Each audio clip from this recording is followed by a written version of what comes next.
नागपुर में अंतर्राष्ट्रीय योग दिवस के अवसर पर मोहगांव झिल्पी स्थित उपपीठ पूर्व विदर्भ में भव्य योग कार्यक्रम का आयोजन किया गया। जगत गुरु श्रीमद रामानंदाचार्य नरेंद्राचार्य जी की प्रेरणा से आयोजित इस कार्यक्रम में 300 से अधिक युवा युवतियों और श्रद्धालुओं ने उत्साहपूर्वक भाग लिया। कार्यक्रम की शुरुआत जगत गुरु श्री की प्रतिमा की पूजन, आरती और प्रार्थना के साथ हुई। इसके बाद योग प्रशिक्षक रूपचंद्र राव पिकल मुंडे ने उपस्थित लोगों को योग के शारीरिक, मानसिक और आध्यात्मिक महत्व की जानकारी भी दी। उन्होंने सूर्य नमस्कार सहित विभिन्न योगासनों का प्रदर्शन करते हुए बताया कि नियमित योगाभ्यास से शरीर स्वस्थ, मन शांत और जीवन सकारात्मक बनता है।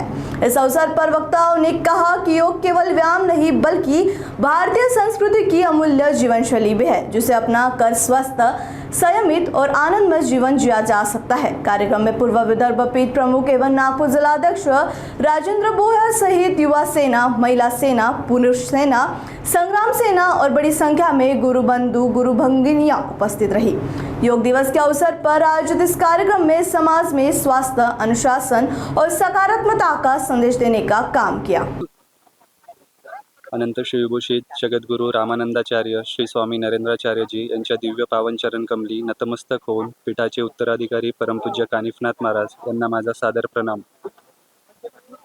आज मोहगाव झिल्पी स्वस्वरूप संप्रदायाचं पीठ या ठिकाणी 21 जून 2026 म्हणजेच जागतिक योग दिवस या निमित्ताने स्वस्वरूप संप्रदायामध्ये जगद्गुरु श्रींच्या कृपाशीर्वादाने योग दिनाचा कार्यक्रम साजरा करण्यात येत आहे। हा कार्यक्रम फक्त मोहगाव झिल्पी पीठावरच नाही तर देशामध्ये सर्वत्र जिथे जिथे जगद्गुरु श्रीचे छावे आहेत आणि जिथे जिथे स्वस्वरूप संप्रदाय प्रसरलेला आहे त्या ठिकाणी हा योग दिवस साजरा केला जातो दरवर्षीप्रमाणे। मागील वर्षीही याच ठिकाणी उत्कृष्ट प्रतिसाद मिळाला होता युवा युवतींकडनं। त्याच प्रकारे याही वर्षी उत्कृष्ट प्रतिसाद आहे युवा युवतींच्या माध्यमातून।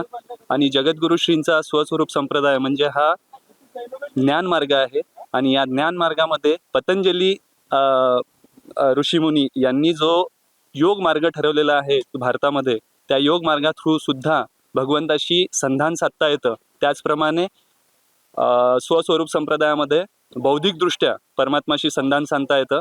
तर त्याचप्रमाणे प्रभूजींनी विविध 42 प्रकारचे सामाजिक उपक्रम संप्रदायामध्ये राबवले जातात युवांच्या माध्यमातून आणि वरिष्ठांच्या माध्यमातून। त्यामधला एक म्हणजे हा योग दिवस। आणि आपण योग दिवस सर्वत्र जगामध्ये आपले जे भारताचे पंतप्रधान आहेत त्यांच्या माध्यमातून सर्वत्र पसरलेला आहे। आपल्या ऋषीमुनींनी पुरातन काळापासून याची निर्मिती करून चराचरामध्ये हा पोहोचलेला आहे। आपल्याला परमात्माशी संधान साधण्याकरता विविध मार्ग या भूतलावर उपलब्ध आहेत। त्यातला म्हणजे एक योग मार्ग।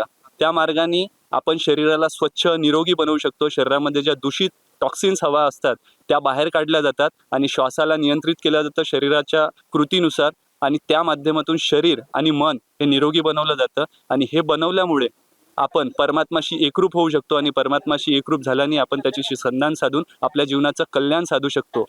एवढे बोलून मी आपले 2 शब्द संपवतो आणि त्याचबरोबर मी जगद्गुरु श्रींचे आणि दादाश्रींचे, परमपूज्य दादाश्रींचे खूप खूप आभार व्यक्त करतो। असेच त्यांनी समाजामध्ये विविध उपक्रम आमच्याकडनं राबवून घ्यावे। आम्ही त्यांच्यासमोर पालापाचोळा आहे।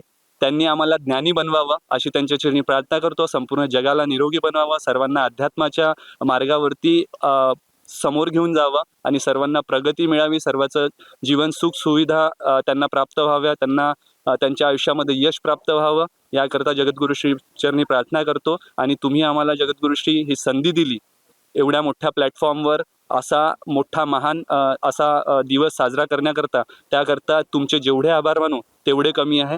जय सियाराम। जय सियाराम। मैं अश्विनी भिवगड़े आप सभी को योगा दिन की बहुत बहुत शुभकामनाएं। आज हम सब यहाँ मोहगांव झिल्पी पूर्व विदर्भ पीठ नागपुर में उपस्थित हुए हैं। आज हमने यहाँ एक आध्यात्मिक वातावरण के साथ योगा करके बहुत अच्छा लग रहा है और हमारे प्रभु जी भी चाहते हैं कि योग के माध्यम के थ्रू ये योगा ज़्यादा से ज़्यादा प्रसारित हो और योगा केवल आज के दिन ही नहीं बल्कि हमारे जीवन में हमें एक उसका हिस्सा बनाना चाहिए। जय सियाराम।